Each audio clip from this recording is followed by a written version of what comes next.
사랑하는 성도 여러분, 오늘 우리는 요한계시록 말씀을 통해서 우리를 향한 하나님의 놀라운 사랑과 그 은혜를 함께 나누려고 합니다. 지난주에 이런 약속을 했어요. 요한계시록이 이제 강해될 때 그 본문의 그 장을 3번씩 읽고 오기로 우리가 약속을 했는데, 여러분 손을 들지 마시고 여러분들이 한번 생각해 보시기 바랍니다. 요한계시록 1장 본문을 3번 읽으신 분들만 빙그레 한번 웃어보세요. 여러분, 이 하나님의 말씀인 이 요한계시록을 여러분 읽는 자와 듣는 자와 그 가운데 기록한 것을 지키는 자는 복이 있다고 그랬습니다. 그러니까 우리가 하나님의 은혜를 체험하기 위해서는 이 계시록의 말씀을 여러분들이 읽으셔야 돼요. 그리고 그 읽으신 말씀을 여러분의 삶에 적용하고 실천하셔야 돼요. 그럴 때 하나님의 은혜와 복이 여러분 가운데 임할 줄 믿습니다. 오늘 우리가 살펴볼 요한계시록 1장 4절에서 6절은 사도 요한이 아시아에 있는 7 교회에게 편지를 하며 하나님의 사랑과 예수 그리스도의 은혜를 선포하는 내용입니다. 사도 요한은 하나님께서 어떤 분이신지, 예수님께서 우리를 위해 무엇을 하셨는지를 찬양하며 성도들에게 그 사랑을 깨닫기를 원하고 있습니다. 우리는 삶의 어려움 속에서 주님을 찬양하는 것이 어려울 때가 있습니다. 그러나 본문은 우리가 주님을 찬양해야 할 분명한 이유를 제시하며 그 이유를 통해 우리에게 위로와 희망을 주고 있습니다. 요한계시록의 저자 사도 요한은 복음을 전하다가 로마 정부에 의해 반모섬으로 유배를 떠났습니다. 유배를 떠났다는 사실은 사도 요한에게 유쾌한 일이 아닙니다. 그렇죠? 우리가 사극을 보다 보면 정치적으로 문제가 있어서 유배를 떠나잖아요. 그래서 이 소가 끄는 달구지에 엉성하게 돼 있는 그 감옥 같은 곳에 돌을 던지고 막 그렇지 않습니까? 이 사도 요한께서 반모섬에 유배를 떠났다는 것도 별 다를 바가 없을 것이라고 생각합니다.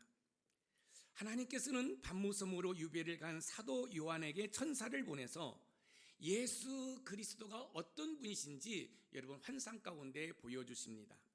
요한계시록 1장 5절 상반절을 우리 같이 읽어봅니다. 시작. 또 충성된 증인으로 죽은 자들 가운데서 먼저 나시고 땅의 임금들의 머리가 되신 예수 그리스도. 예수님은 충성된 증인입니다. 증인이라는 것은 목격한 것을 말하는 것인데, 예수 그리스도께서는 하나님 나라의 증인이셨고 죽은 자들 가운데 부활하셨으며 땅의 임금들의 머리가 되셨다는 거예요. 여러분, 우리 예수님이 어떤 분이십니까? 하나님에 대해서 증인, 하나님에 대해서 목격한 것을 세상 가운데 증인하신 분이고, 죽은 자 가운데 부활하신 분이고, 또 왕의 권세를 가지신 분이 누구다? 예수 그리스도라고 이야기를 하고 있습니다. 빌립보서 2장 10절에서 11절 말씀을 우리 읽어봅니다. 시작.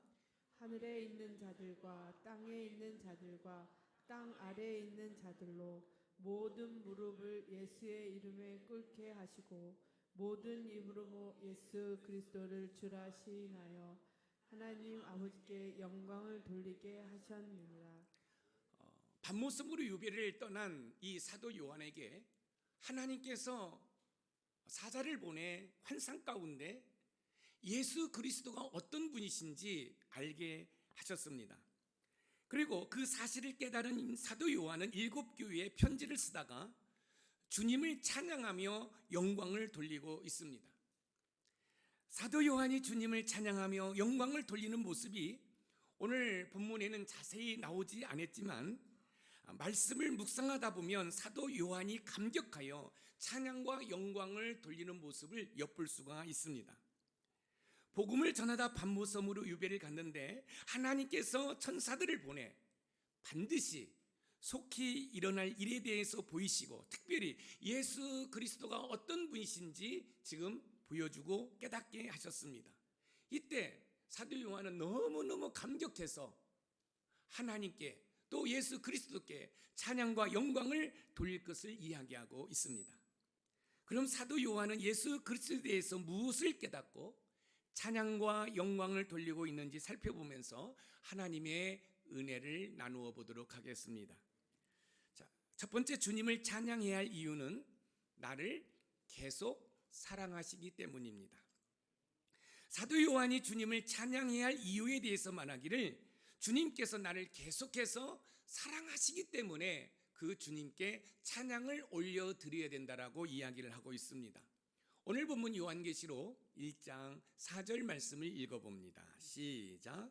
요한은 아시아에 있는 7교회에 편지하노니 이제도 계시고 전에도 계셨고 장차 오실 이와 그의 보좌 앞에 있는 7영과 이제도 계시고 전에도 계셨고 장차 오실 이라는 표현은 하나님의 영원성과 변함없는 존재를 나타내고 있습니다. 그렇습니다. 하나님은 영원 전부터 계신 분입니다. 그리고 하나님은 전혀 변함이 없으신 분입니다. 사도 요한은 이제도 계시고 전에도 계신 주님께서 우리를 계속 사랑하시기 때문에 다시 오실 것을 알게 된 것이에요. 그래서 그 주님을 그 환상 가운데 본 이후에 너무너무 감격해서 그 주님을 찬양하자라고 이야기를 하고 있습니다. 우리를 계속 사랑하는 사람이 헬라어 원문을 보면 아가폰티인데 이는 현재 분사형으로 사용되어 있습니다. 이것은 우리를 사랑을 하시되 한순간 과거에 머무는 것이 아니라 계속해서 저와 여러분들을 사랑하신다는 거예요. 할렐루야. 그렇기 때문에 어머니의 태로부터 택정하시고 내가 너를 지명하여 불렀나니 너는 내 것이라 하나님의 소유된 백성이 된 줄 믿으시기 바랍니다. 예수님의 그 크신 사랑은 변함이 없고요. 그 예수님의 그 사랑은요, 여러분 한 번의 사랑으로 끝난 것이 아니라 계속해서 나를 사랑하시기 때문에 주님을 찬양해야 된다라고 이야기를 하고 있습니다. 하나님의 사랑은 조건적이지 않습니다. 내가 잘할 때만 사랑하는 것이 아니라 나의 실패와 연약함 속에서도 변함없이 우리를 사랑하십니다. 이 사실을 요한복음 3장 16절에서 확인할 수 있는데 우리 요한복음 3장 16절 말씀을 우리 한번 읽어봅니다. 시작. 하나님이 세상을 이처럼 사랑하사 독생자를 주셨으니 이는 그를 믿는 자마다 멸망하지 않고 영생을 얻게 하려 하심이라. 하나님이 세상을 이처럼 사랑하사 독생자를 주셨으니 하나님의 사랑은 나를 구원하기 위해 하나밖에 없는 독생자 예수 그리스도를 이 땅에 보내주신 사랑입니다. 그 사랑으로 저와 여러분들이 하나님의 자녀로 살고 있기 때문에 저와 여러분들이 그 주님을 찬양해야 된다는 것입니다. 우리는 어떻게 하나님의 사랑을 기억하며 찬양할 수 있을까요? 하나님의 사랑을 기억하며 찬양하기 위해서는 우리를 계속해서 사랑하시는 그 사랑을 기억해야 됩니다. 왜냐하면 하나님의 사랑은 한결같기 때문에 그렇습니다. 여러분, 우리의 사랑은 여러분 한결같지 못해요. 내가 기분이 좋을 때는 사랑하는데 내가 기분이 좋지 않을 때는 언제든지 뒤돌아설 수 있는 게 우리 인간의 사랑이에요. 그런데 하나님의 사랑은 변함이 없습니다. 끝이 없습니다. 한번 잘 생각해 보세요. 저와 여러분들이 하나님의 자녀로 살아간다고 하지만 우리가 하나님을 배반하고 하나님의 마음을 아프게 했을 때가 얼마나 많이 있습니까? 그럼에도 불구하고 하나님의 사랑은 변함없이 계속해서 우리를 사랑하고 있습니다. 할렐루야. 그렇지 않나요? 여러분, 우리의 관계를 한번 볼까요? 여러분, 부부 관계도 있고 부모와 자녀 관계도 있고 또 형제들 간의 관계도 있고 또 신앙 공동체 안의 관계가 있어요.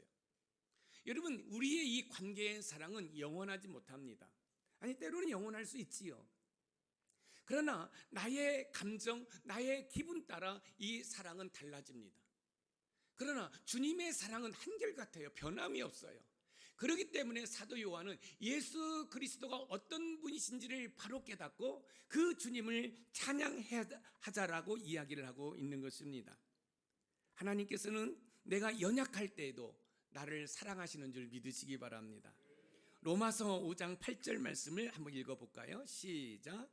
우리가 아직 죄연되었을 때 그리스도께서 우리를 위하여 죽으심으로 하나님께서 우리에 대한 자기의 사랑을 확증하셨느니라. 우리가 아직 죄인 되었을 때에 그리스도께서 우리를 위하여 죽으심으로, 한번 생각해 보세요. 저와 여러분들이 예수님을 영접하지 않았을 때 죄인 된 모습이잖아요. 근데 그 죄인 된 모습 가운데서도 주님은 우리에게 찾아오셨어요. 그런데 그 주님이 나를 구원하셨는데 어쩌다가 내가 예수를 믿은 것이 아니라 하나님은 창세전부터 저와 여러분들을 다 계획하고 계셨다는 사실이에요. 그리고 어머니의 태로부터 책정하시고 내가 너를 지명하여 불렀나니 너는 내 것이라 하나님의 소유된 백성이 되었다는 거예요. 그리고 하나님의 소유된 백성인 저와 여러분들을 변함없이 사랑하고 계시다는 거예요. 이 사실을 사도 요한이 밤모섬에서 깨달은 거예요. 그래서 우리를 계속해서 사랑하시는 그 주님을 찬송하자라고 이야기를 하고 있는 것입니다. 하나님께서는 지금도 변함없이 계속해서 나를 사랑하십니다. 그러므로 그 하나님의 사랑에 감사하여 그 사랑을 찬양해야 합니다. 저와 여러분이 주님을 찬양해야 할 이유가 바로 여기에 있는 것입니다. 우리를 계속 사랑하시기 때문에 저와 여러분들은 계속해서 그 주님을 찬송해야 합니다. 그러니 하나님의 사랑을 깊이 묵상하고 그 사랑을 찬양하며 살아가시는 저와 여러분들이 되시기를 주님의 이름으로 축원드립니다.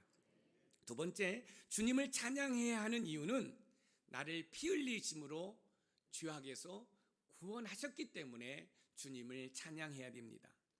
내가 주님을 찬양해야 할 이유는 나를 계속 사랑하실 뿐만 아니라 나를 죄악에서 구원하시기 위해서 저 십자가에서 피 한 방울, 물 한 방울 남기지 않고 다 쏟으셨기 때문에 우리는 그 주님을 찬양해야 됩니다. 오늘 본문 요한계시록 1장 5절 하반절을 우리 같이 읽어봅니다. 시작. 우리를 사랑하사 그의 피로 우리 죄에서 우리를 해방하시고 그의 피로 우리 죄에서 해방하시고 라는 구절은 예수님의 대속적 죽음을 나타내고 있습니다. 여기에서 해방하다는 헬라어 리산티는 구속의 의미를 가지고 있습니다. 예수님의 죽음이 죄의 사슬에서 우리를 풀어주는 역할을 했다는 것입니다. 저와 여러분들이 죄로 묶여있는 상태에 있어요. 그런데 우리 예수님께서 저 십자가에서 흘리신 그 보혈이 우리의 죄 사슬을 끊었다는 사실입니다. 구약에서 속죄는 짐승의 피로 이루어지기 때문에 불안합니다. 그래서 죄를 지을 때마다 구약에서는 짐승의 피를 흘림으로 속죄의 제사를 드렸습니다. 그러나 예수님은 완전한 어린 양으로서 자신의 피를 흘려 우리를 영원히 구원하셨습니다. 그 사실을 히브리서 9장 12절에서 확인할 수 있는데 우리 한번 읽어봅니다. 시작. 염소와 송아지의 피로 하지 아니하고 오직 자기의 피로 영원한 속죄를 이루사 단번에 성소에 들어가셨느니라. 오직 자기의 피로 영원한 속죄를 이루사, 우리 주님은 죄인된 나를 구원하시기 위해 십자가에서 물 한 방울 피 한 방울 남기지 않고 다 쏟으셨습니다. 왜 쏟으셨을까요? 피 흘림이 없이는 죄사함이 없기 때문에 그렇습니다. 우리 예수님이 능력이 없으셔서 십자가에 못 박혀 죽으신 것이 아니에요. 주님의 그 보혈만이 저와 여러분의 죄를 씻고 덮기 때문에 십자가에서 그 빛을 다 쏟으셨고 그 피가 흘러서 여기 있는 김 목사의 머리끝부터 발끝까지 흐른 줄 믿으시기 바랍니다. 저희 교회 홈페이지에 보면은 제가 이 보혈 시리즈로 18주 동안 보혈을 집중적으로 설교한 내용이 있습니다. 여러분 시간 있을 때마다 여러분들이 이 보혈을 이해하시고 알아가시는 은혜가 있기를 소망합니다. 한번 집중해 보세요. 보혈은, 여러분, 보혈은 능력입니다.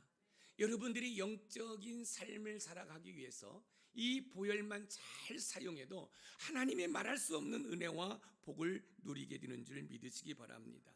우리는 어떻게 하면 주님의 피 흘리심을 찬양할 수 있을까요? 주님의 피 흘리심을 찬양하기 위해서는 나를 위해 십자가에서 흘리신 보혈을 기억해야 합니다. 왜냐하면 주님의 십자가의 죽음이 우리의 죄를 씻어 주었기 때문에 그렇습니다. 사랑하는 성도 여러분, 어떤 분들은 우리 교회 오시면 좀 이상하다라는 생각을 가지고 있어요. 예전에 우리 45인승 버스가 있을 때도 거의 버스가 빨간색이잖아요. 여러분, 이 강단에도 여러분 빨간색 카페트로 있고, 우리 다드림 찬양도 빨간 옷을 입고 있습니다. 제가 어제 성남로에 여전도회 연합회 찬양대회에 제가 축사를 냈는데, 사회를 보시는 우리 권사님이 빨간 옷을 입어서 저는 빨간색을 좋아합니다 그랬습니다. 저는 왜 빨간색을 좋아할까요? 제가 보혈을 통해서 하나님의 은혜를 체험했기 때문에 그렇습니다. 여러분, 이 강단에서도 여러분 저 십자가에도 여러분 빨간색은 뭐예요? 여러분 보혈이 여러분 흐르고 흘러서 우리의 머리끝부터 발끝까지 흐르기를 원해서 그렇습니다. 또한 여러분들이 분당으로 올라올 때에 여러분 이 계단도 제가 붉은색으로 해놨습니다. 왜 그랬을까요? 일주일 동안 우리의 주어진 삶의 현장에서 이런저런 삶을 통해 우리의 영적인 오물들이 여러분 붙어 있을 수 있다는 거지요. 그런데 여러분 십자가와 보혈을 묵상하면서 계단 올라올 때에 그 보혈이 우리의 영적인 불순물들을 제거하고, 그래서 우리가 거룩한 모습으로 하나님 앞에 예배 드릴 때 그 예배가 하나님께 상달되고, 상달된 예배를 통해서 하나님께서 하늘문을 여시고 우리에게 은혜와 복을 주시기 위해서 그런 간절한 마음으로 여러분 이렇게 제가 교회 카페트도 빨간색으로 해놓은 겁니다. 사랑하는 성도 여러분, 구약의 이스라엘 백성들이 유월절 어린 양의 피로 죽음의 저주를 피했던 것처럼 예수님의 보혈은 나의 죄를 씻겨 죄에서 해방시켜 주십니다. 그러므로 어떤 누구도 나를 주인이라고 정죄할 수 없습니다. 로마서 8장 1절 말씀을 읽어봅니다. 시작. 그러므로 이제 그리스도 예수 안에 있는 자에게는 결코 정죄함이 없나니. 그리스도 예수 안에 있는 자에게는 결코 정죄함이 없나니, 예수님의 보혈로 정결케 된 나를 죄인이라고 어떤 누구도 정죄할 수 없다는 말씀입니다. 왜냐하면 예수님의 십자가의 구속의 은혜로 죄 없다고 하나님께서 인정해 주셨기 때문에 그렇습니다. 사도행전 13장 39절 말씀을 우리 읽어봅니다. 시작. 모세의 율법으로 너희가 의롭다 하심을 얻지 못하던 모든 일에도 이 사람을 힘입어 믿는 자마다 의롭다 하심을 얻는 이것이라. 모든 일에도 이 사람을 힘입어 믿는 자마다 의롭다 하심을 얻은 것이니라. 여러분, 하나님께서 모세를 통해서 율법을 주셨어요. 여러분, 이 율법으로는 우리의 죄를 씻을 수가 없어요. 오히려 이 율법을 보면 우리의 죄가 드러나는 거지요. 그런데 놀라운 사실은 예수 그리스도를 믿는 믿음으로 말미암아 하나님께서 저와 여러분들을 향하여 야, 김 목사 너 죄 없어 라고 인정해 주신다는 거예요. 그렇기 때문에 어떤 누구도 저와 여러분을 향하여 죄인이라고 정죄할 수 없다는 말씀입니다. 복음을 전하다 잡혀 반모섬으로 유배를 간 사도 요한은 천사를 통해서 주님을 깊이 경험한 이후에 그 주님이 우리를 죄에서 해방시켜 주셨다는 이 사실을 깨닫고 주님을 찬양하고 있습니다. 사랑하는 성도 여러분, 저는 여러분의 입술에서 세상의 노래가 사라지고 나를 피 흘리기까지 사랑하시고 구원해 주신 그 주님을 찬송하는 삶을 살아가는 은혜가 있기를 소망합니다. 그러나 그것도 나의 의지로 결단을 할 수 없어요. 그러면 어떻게 해야 돼요? 내 안에 계신 파라클레토스 성령 하나님을 의지할 때 저와 여러분들은 주님을 찬송할 수 있음을 믿으시기 바랍니다. 저와 여러분도 십자가에서 피 흘려 죽기까지 나를 사랑하시고 구원하신 주님을 찬양하는 은혜가 있으시기를 주님의 이름으로 축원드립니다. 마지막으로 세 번째, 주님을 찬양해야 하는 이유는 나를 나라와 제사장으로 삼아 주셨기 때문에 그렇습니다.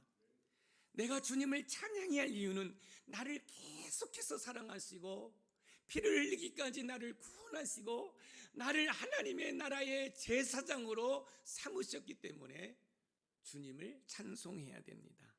오늘 본문 요한계시록 1장 6절 말씀을 읽어봅니다. 시작.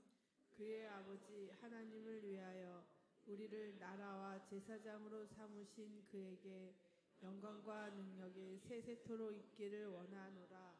아멘. 하나님을 위하여 우리를 나라와 제사장으로 삼으신에서 나라와 제사장이라는 이 표현은 출애굽기 19장 6절에 언급된 이스라엘 백성들의 정체성과 관련이 있습니다. 하나님께서는 그분의 백성을 단순히 구원하시는 데 그치지 않고 왕 같은 제사장으로 삼아 사명을 부어주셨습니다. 여기서 제사장은 헬라어로 히에레이스로 하나님과 사람 사이에 다리 역할을 하는 거예요. 그러니까 제사장이라는 것은 하나님과 인간 사이에 다리 역할을 하는 거예요. 사랑하는 성도 여러분, 저와 여러분들을 계속 사랑하십니다. 왜 사랑하실까요? 여러분, 십자가에서 죽기까지 우리를 구원하셨기 때문에 그렇습니다. 그런데 그렇게 구원하신 하나님께서 저와 여러분들을 하나님의 나라의 제사장으로 삼으셨다는 거예요. 그런데 이 제사장은 뭐예요? 하나님과 인간 사이에 다리 역할을 하는 거예요. 여러분, 우리 예수님을 그리스도다라고 이야기를 합니다. 그리스도라는 뜻은 뭐예요? 기름 부음을 받았다라는 거예요. 여러분, 그 당시에 기름 부음 받는 사람이 누굽니까? 왕입니다. 제사장입니다. 선지자입니다. 여기서 삼중직을 가지고 있는 분은 오직 예수 그리스도밖에 없습니다. 그런데요, 감사한 것은 저와 여러분들을 피 흘리기까지 구원하신 하나님께서 하나님의 나라의 제사장, 거룩한 제사장으로 불러주셨다는 거예요. 그럼 저와 여러분의 사명은 뭡니까? 제사장은 어떤 역할을 하는 거예요? 하나님과 인간 사이에 다리 역할을 하는 거예요. 그러니까 왕 같은 제사장이라는 거. 왕 같은. 여러분들이 많이 못 배웠다 할지라도, 여러분들이 많은 것을 수여하지 못했다 할지라도, 여러분들이 하나님을 믿는 이상 여러분들은 왕 같은 제사장으로서의 사명을 감당하는 은혜가 있기를 소망합니다. 그래서 여러분들이 세상 속으로 들어가서 선한 영향력으로 하나님과 세상 사람들을 연결해 주는 거지요. 그리고 그것으로 인해서 그들이 주께로 돌아오는 역사가 일어나는 겁니다. 우리는 단순히 구원받은 자로 머물지 않습니다. 하나님께서는 나를 통해 세상을 변화시키시고 복음을 전파하길 원하십니다. 베드로전서 2장 9절 말씀을 읽어봅니다. 시작. 그러나 너희는 택하신 족속이요 왕같은 제사장들이요 거룩한 나라요 그의 소유가 된 백성이니 이는 너희를 어두운 데서 불러내어 그의 기이한 빛에 들어가게 하시니에 아름다운 덕을 선포하게 하려 하심이라. 너희는 택하신 족속이요 왕 같은 제사장들이요 거룩한 나라요. 여기에서 거룩한 나라라는 것은 구별된 백성이라는 뜻을 가지고 있어요. 여러분, 이 거룩이란 뜻이 뭡니까? 구별되었다라는 거지요. 뭐하고 구별되었다? 죄하고 구별되었다라는 거예요. 그러니까 저와 여러분들은 죄와 구별된 하나님의 제사장이라는 사실이에요. 하나님의 제사장 된 저와 여러분들은 어떻게 해야 돼요? 주님을 찬송하는 삶을 살아드리는 것입니다. 출애굽기 19장 5절에서 6절 말씀을 읽어봅니다. 시작. 세계가 다 내게 속하였나니 너희가 내 말을 잘 듣고 내 언약을 지키면 너희는 모든 민족 중에서 내 소유가 되겠고 너희가 내게 대하여 제사장 나라가 되며 거룩한 백성이 되리라.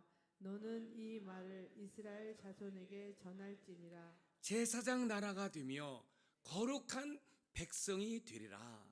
내가 거룩하니 너희도 거룩하라고 말씀하셨어요. 여러분, 우리가 거룩할 때 뭘로 거룩해지죠? 하나님의 말씀과 기도로 거룩해집니다.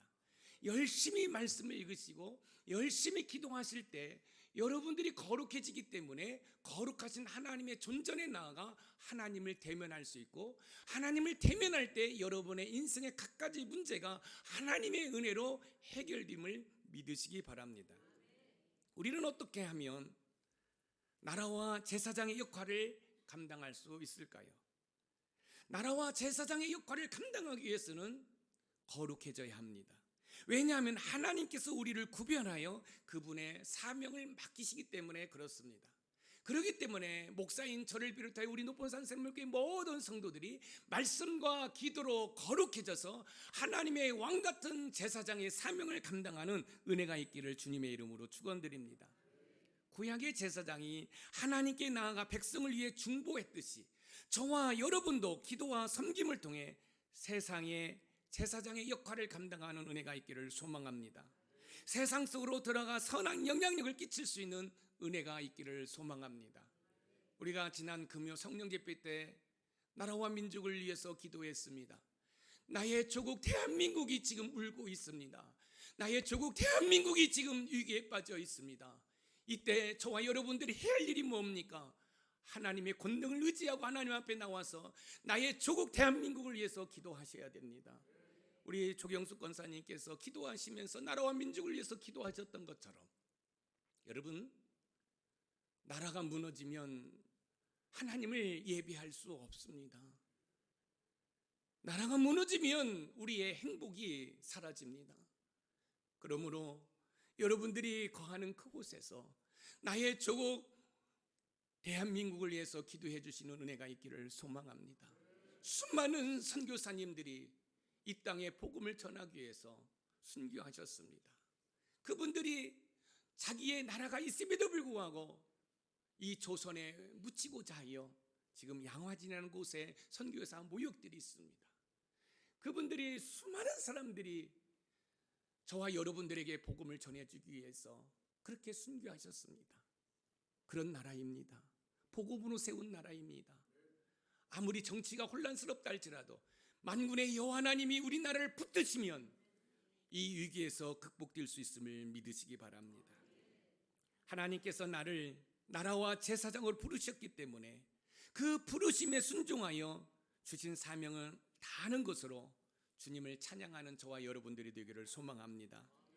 본문은 우리가 왜 주님을 찬양해야 하는지 분명히 보여주고 있습니다.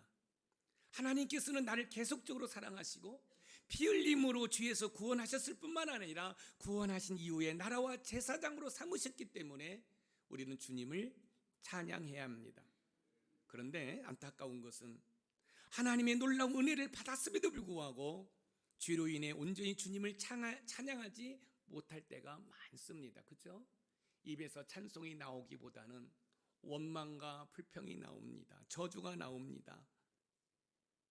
그러나 감사한 것은 이 모든 것을 이미 이루신 예수님께서 우리를 대신하여 순종하셨기 때문에 그 주님을 의지하고 성령의 도우심을 받는다고 한다면 저와 여러분들도 어떠한 상황 가운데 주님을 찬양할 수 있음을 믿으시기 바랍니다.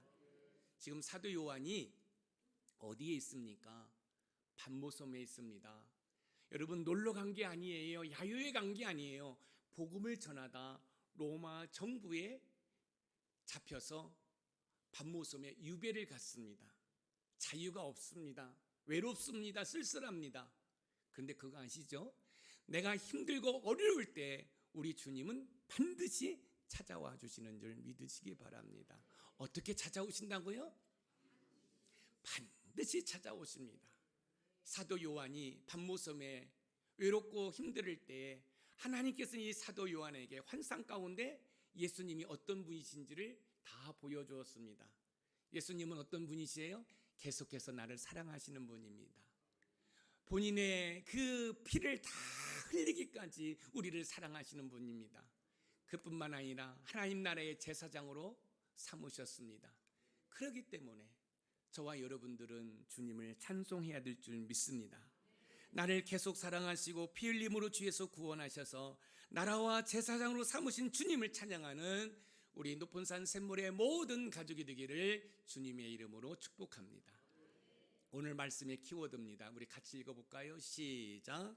주님을 찬양해야 하는 이유는 나를 계속 사랑하시고 피 흘림으로 죄에서 구원하셔서 나라와 제사장으로 삼으셨기 때문이다. 아멘. 우리의 인간의 사랑은 조석변으로 변해요. 사랑해 해놓고 한순간에 등을 돌리는 그런 사랑이지요. 그런데 주님의 사랑은 계속 지속되는 사랑이에요. 어떤 사랑이에요? 예수님의 피를 흘리기까지 우리를 구원하신 사랑이에요. 그걸로 끝나지 않습니다. 왕 같은 제사장으로 하나님의 나라를 위해서 쓰임받는 일꾼으로 부르셨다는 사실입니다. 이 사실을 기억하시고 주님을 찬송하는 삶을 살아드리는 저와 여러분들이 되시기를 주님의 이름으로 축복합니다. 아멘.